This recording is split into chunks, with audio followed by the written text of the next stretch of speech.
Bonjour, je vais vous présenter la fonction Live Connect intégrée dans Kaseya. Donc Live Connect est en fait une interface de connexion à des machines distantes qui permet de se connecter sur la machine, un peu comme si on était en back-office, donc sans que l'utilisateur puisse voir qu'on est connecté. Donc là je viens de me connecter sur une de nos machines. Donc on peut tout de suite voir en haut à gauche le petit aperçu de ce qui se passe sur l'écran, donc on peut voir si quelqu'un est en train de travailler. Et voilà, et à gauche, donc on voit l'utilisation du processeur ou la mémoire et puis les informations sur la machine. Donc là on voit que c'est une machine Windows 7 avec un Core i7.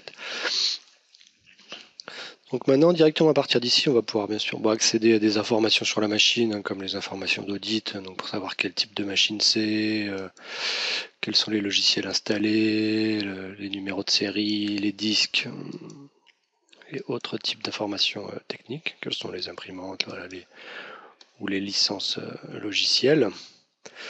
Après, on va pouvoir se connecter directement à un gestionnaire de fichiers. Donc, on va pouvoir venir copier des fichiers, des dossiers, en effacer, en déplacer directement entre sa machine et la machine distante.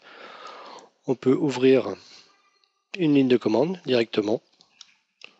Voilà, et puis venir taper des opérations. Voilà, donc tout ça reste complètement, bien sûr, transparent pour l'utilisateur. Voilà, voilà, j'ai fait une commande un peu longue.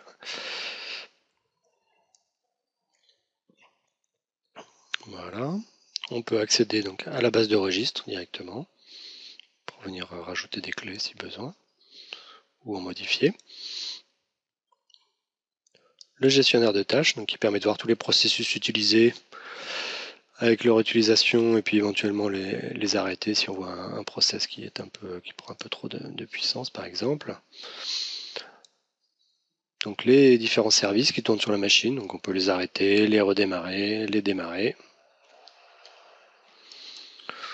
Voilà, performance nous permet de voir un peu donc, toutes les informations disque, processeur, réseau, pour voir vraiment ce qui se passe sur la machine. On voit ici dans User les différents utilisateurs connectés. On va pouvoir aussi redémarrer la machine, l'éteindre, déconnecter l'utilisateur en cours et on accède aux différents utilisateurs qui sont sur la machine. Voilà.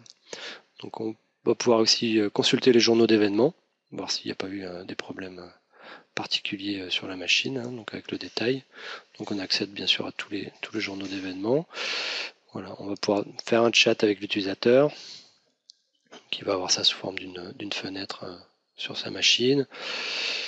On peut même faire du vidéo chat, c'est-à-dire qu'on va faire une visioconférence avec la personne et on peut bien sûr se connecter à la machine. Donc là, on va pouvoir se connecter soit en RDP ou en VNC sur le poste. Voilà. Donc là, par exemple, je vais pouvoir lancer une session VNC.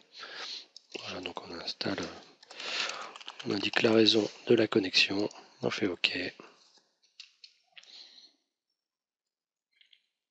Et voilà. Donc je me suis connecté sur ma propre machine. Donc je me déconnecte. Voilà. Tac. Voilà, merci.